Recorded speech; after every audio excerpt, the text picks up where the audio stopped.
বন্ধুরা নমস্কার। রাহুল গান্ধীর এক প্রেস কনফারেন্সের পরে কাঁপতে শুরু করেছে নির্বাচন কমিশন। নির্বাচন কমিশন এখন আতঙ্কে পড়ে গিয়ে আপনার একদিকে যেমন রাহুল গান্ধীর কাছে শপথপত্র চাইছে, আর একদিকে ঘোটালা কোথায় কোথায় হয়েছে সেগুলিকে কিভাবে ধামাচাপা দেবে, কিভাবে কভার আপ করবে, সেই নিয়ে এখন ব্যস্ত হয়ে পড়েছে। এবং ব্যস্ত যে হয়ে পড়েছে, টেনশনে যে পড়েছে, তার আজকে একটা প্রমাণ পাওয়া গেছে। রাহুল গান্ধী সেটা বলেছেন বেঙ্গালুরুতে আজকে কংগ্রেসের র্যালিতে অংশগ্রহণ করতে গিয়ে। তিনি বলেছেন যে আজকে বিহার, মধ্যপ্রদেশ এবং রাজস্থানের নির্বাচন কমিশনের যে অফিসিয়াল ওয়েবসাইট আছে, সে ওয়েবসাইট বন্ধ করে দেওয়া হয়েছে অথবা সাসপেন্ড করে দেওয়া হয়েছে। ভাবা যায় কেন হঠাৎ করে নির্বাচন কমিশন তার অফিসিয়াল ওয়েবসাইট আপনার বন্ধ করে দেবেন? বিহারে যেখানে এসআইআর হয়েছে সেখানে আপনার ওয়েবসাইট তো খুব ইম্পর্টেন্ট। প্রত্যেকটা দিন, প্রত্যেকটা মুহূর্ত মানুষের কাছে এটা ইম্পর্টেন্ট। মানুষ নানান ধরনের তথ্য পাওয়ার জন্য, তালিকায় নাম আছে কিনা, বিভিন্ন কিছু দেখার জন্য মানুষ আপনার ইয়েতে যাচ্ছে, ওয়েবসাইটে যাচ্ছে। সেই অবস্থাতে বিহারের মতন রাজ্যে, যে রাজ্যে আর কয়েক মাসের মধ্যে বিধানসভা নির্বাচন, সেই রাজ্যের ওয়েবসাইট নাকি বন্ধ করে দেওয়া হয়েছে। মধ্যপ্রদেশের ওয়েবসাইট বন্ধ করে দেওয়া হয়েছে, রাজস্থানের ওয়েবসাইট বন্ধ করে দেওয়া হয়েছে। এর ফলে প্রশ্ন উঠতে শুরু করেছে যে নির্বাচন কমিশন কি এবার কর্ণাটকের ব্যাপারে, ভোট চুরির ব্যাপারে, কারচুপির ব্যাপারে রাহুল গান্ধী যে বিস্তারিত তথ্য প্রমাণ সামনে তুলে ধরেছিল, তারপরে কি এবার রাহুল গান্ধী কি রাজস্থান, মধ্যপ্রদেশেও ধরবে, বিহারেও ধরবে, এবং তার ফলে কি কমিশন বিপদে পড়বে? তার কারণে কি কভার করার জন্য কি আপাতত ওয়েবসাইটগুলোকে বন্ধ করে দেওয়া হয়েছে? কারণ রণদীপ সিং সুরজেওয়ালা তিনিও আপনার বলেছেন যে এই তিনটি রাজ্যের ওয়েবসাইট আশ্চর্যজনকভাবে বন্ধ করে দেওয়া হয়েছে। এবার কথা হলো, রাহুল গান্ধী তো ছাড়ছেন না। রাহুল গান্ধী গতকালকে প্রেস কনফারেন্স করে একদিকে যে তথ্যগুলো দিয়েছেন, তার ফলে সেগুলো নিয়ে তো তুফান সৃষ্টি হয়ে গেছে দেশের রাজনীতিতে। তিনি বলেছিলেন অ্যাটম বোমা ফাটাবেন। এখন তো মনে হচ্ছে যে অ্যাটম বোমার চেয়েও যদি শক্তিশালী কোনো কিছু থাকে, সেইটাই ভারতবর্ষের রাজনীতিতে ফাটিয়ে দিয়েছেন তিনি। আতঙ্কের মধ্যে শাসক এনডিএ জোট পড়ে গেছে, আতঙ্কের মধ্যে নির্বাচন কমিশনের সেই সমস্ত অফিসাররা পড়ে গেছেন, যে সমস্ত অফিসাররা নানান রকম ভাবে দুর্নীতির সঙ্গে যুক্ত থাকেন। কারণ নির্বাচন কমিশনের অফিসারদের আপনার মানে সাপোর্ট ছাড়া ভোটার তালিকায় কোনো রকম কারচুপি করা সম্ভব না। কারচুপি যদি হয়ে থাকে তাহলে তার জন্য ডেফিনেটলি নির্বাচন কমিশনের কোনো না কোনো অফিসার দায়ী। তার কারণে তাদের মাথার রাত্রিবেলার ঘুম শেষ হয়ে গেছে, তাদের মনের মধ্যে এখন আতঙ্ক চলে এসেছে। তার মধ্যে রাহুল গান্ধী আজকে আবার তাদেরকে বার্তা দিয়েছেন, কড়া বার্তা দিয়েছেন। তিনি বলেছেন সংবিধানকে আক্রমণ করার আগে দুবার ভাবুন। মানে ভোটার তালিকা কারচুপি করা মানে কি? সংবিধানকে আক্রমণ করা, দেশে যে গণতান্ত্রিক ব্যবস্থাটা আছে সেটাকে আক্রমণ করা, ডেফিনেটলি সেটাকে আক্রমণ করা। বলছেন তিনি সেটা করার আগে দুবার ভাবুন। আমরা আপনাদের ধরবো এক এক করে, অর্থাৎ যারা যারা দুর্নীতি করছেন তাদেরকে একজন একজন করে ধরবো। আমরা সময় লাগলে আমরা ধরবো। কমিশন আমাদের ডেটা না দিয়ে লুকোতে পারবে না, কমিশনকে তথ্য দিতেই হবে। এই যে দৃঢ়তা, এই দৃঢ়তাটাই দরকার ছিল এতদিন ধরে ভারতবর্ষের রাজনীতিতে, বিশেষ করে বিরোধী জোটের রাজনীতিতে, বিরোধী দলের রাজনীতিতে। এই দৃঢ়তার সঙ্গে এতদিন কথা না বলার কারণে নানান ধরনের উল্টোপাল্টা কাজ হয়েছে।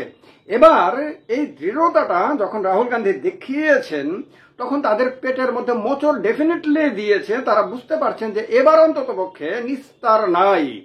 এবার অন্ততপক্ষে এতদিন ধরে নানান রকম কায়দাতে একটি রাজনৈতিক দলকে সুবিধা করে দেওয়ার জন্য, একটি রাজনৈতিক দলকে ইলেকশনে জেতানোর জন্য এবং তার বিরোধী দলগুলোকে হারানোর জন্য নানান রকমের কারসাজি করা হয়েছে।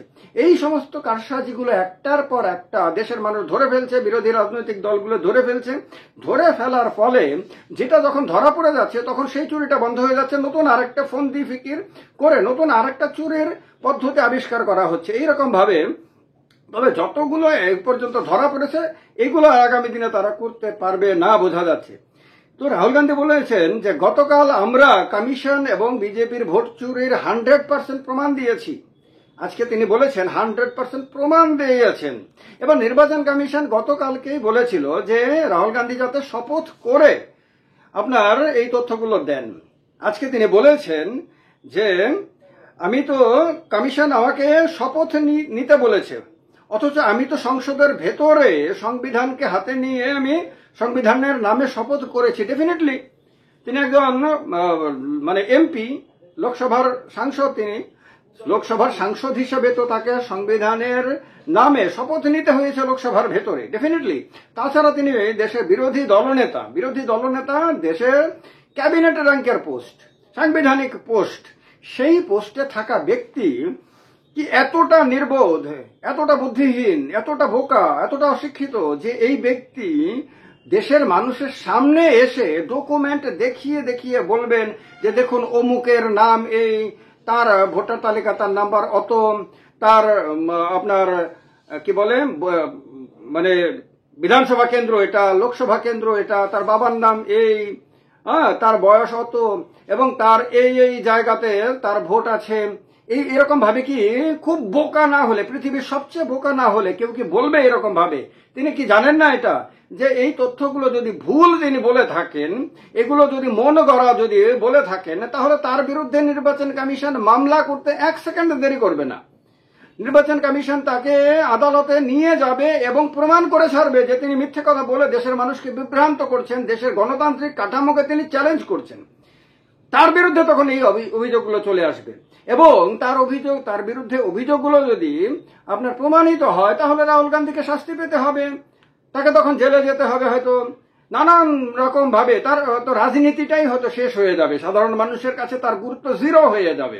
তো এগুলি তিনি বোঝেন ডেফিনেটলি। একজন শিক্ষিত লোক, এত বড় পদে আছেন, যার বাবা দেশের প্রধানমন্ত্রী ছিলেন, যার ঠাকুমা দেশের প্রধানমন্ত্রী ছিলেন, যিনি দীর্ঘদিন হয়ে গেছে তিনি দেশের লোকসভার সাংসদ, তিনি এইগুলি ডেফিনেটলি বোঝেন। তার সঙ্গে আপনার সুপ্রিম কোর্টের কি বলবো তুখর আইনজীবীরা রয়েছে, রণদীপ সুরজেওয়ালা সহকারে, কপিল সিব্বল টেবল, অনেক তুখর আপনার আইনজীবীরা সুপ্রিম কোর্টের, তার সঙ্গে তার দলের বা তার সহযোগী হিসেবে রয়েছেন, তাদের সঙ্গে তিনি সলা পরামর্শ করেন। সেই সমস্ত কিছুর পরিপ্রেক্ষিতে তিনি যখন সাংবাদিক সম্মেলন করে বলছেন, তিনি বলে দিয়েছেন আগে থেকে অ্যাটম বোমা ফাটাবো এবং তারপরে কমিশনার মুখ দেখাতে পারবে না, তখন বোঝা যায় যে তিনি 100% প্রমাণ সহকারে তিনি সেগুলো তুলে ধরেছেন।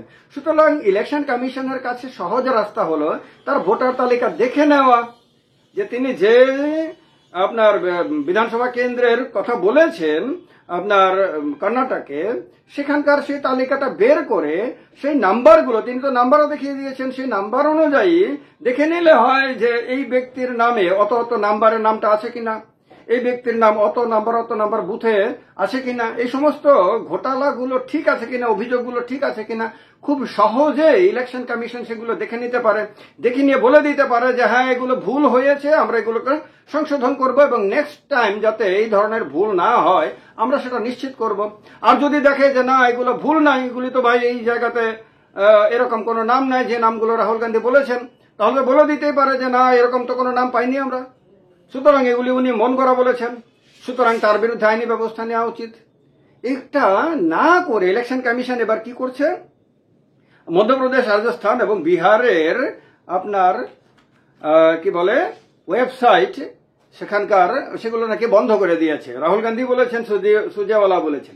এবার এটা তো যথেষ্ট মানে মানুষের কাছে পরিষ্কার বিষয় যে ইলেকশন কমিশনের ভেতরে একটা তুফান সৃষ্টি হয়েছে। ইলেকশন কমিশন বুঝতে পেরেছেন যে দেশের মানুষের সামনে এইভাবে রাখার ফলে মানুষ অনেকদিন ধরে দেশের মানুষ কিন্তু ইলেকশন কমিশনের আচরণকে সন্দেহের দৃষ্টিতে দেখে আসছে। এটা কিন্তু একেবারে কমন সত্য, সারা দেশের মধ্যেই এটা একটা কমন বিষয় যে ভারতের ইলেকশন কমিশনে যারা আছেন এখন তাদেরকে কিন্তু মানুষ আর আগের মতন বিশ্বাসের দৃষ্টিতে দেখছেন না, ফলে তাদের প্রতি একটা অবিশ্বাসের বাতাবরণ এমনিতেই ছিল।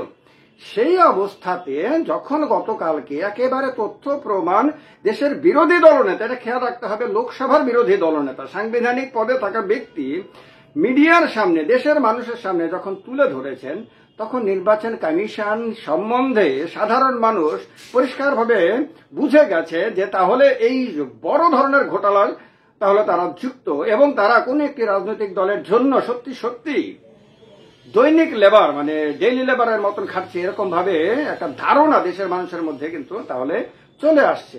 সুতরাং এই অবস্থা থেকে এখন নিজেদের ছবিটাকে কিভাবে রক্ষা করবে?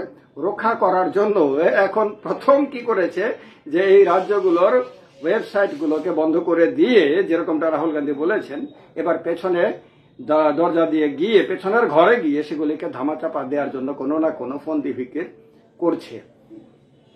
যাই করুক না কেন, পরিষ্কার হয়ে গেছে যে তারা যে আতঙ্কের মধ্যে পড়েছেন, তারা যে চ্যালেঞ্জের মুখে পড়েছেন, এবং এই চ্যালেঞ্জ থেকে বেরিয়ে আসার রাস্তা খুঁজে পাওয়া তাদের জন্য এতটা কঠিন হবে যেটা তারা হয়তো কল্পনা করতেও হয়তো শিউরে উঠছেন। আমার মনে হয় এই আলোচনার সঙ্গে আপনারা একমত হবেন। দ্বিমত হওয়ার অধিকার আপনাদের, সংবিধান প্রদত্ত। আপনাদের যদি মনে হয় যে এই কথাগুলো ভুল, তাহলে কেন ভুল, কোন জায়গায় ভুল, সেগুলো কমেন্ট বক্সে উল্লেখ করে ডেফিনেটলি আপনাদের সমালোচনা এখানে প্রকাশ করতে পারেন। কারণ গণতান্ত্রিক ব্যবস্থায় যেমন সমর্থন ইম্পর্টেন্ট, তেমনি সমালোচনা ইম্পর্টেন্ট, সেটা করতে পারেন। আর যদি মনে হয় যে না, এই কথাগুলো একেবারে সঠিক, আপনাদের মনের কথা, তাহলে সেই সমর্থন বাক্যটাও কমেন্ট বক্সে কমেন্ট করে প্রকাশ করতে পারেন। দেশের প্রতি সবসময় অনুগত থাকবেন, দেশ সর্বোপরি। সে দেশের প্রতি শ্রদ্ধা জানিয়ে জয় হিন্দ, বন্দে মাতরম।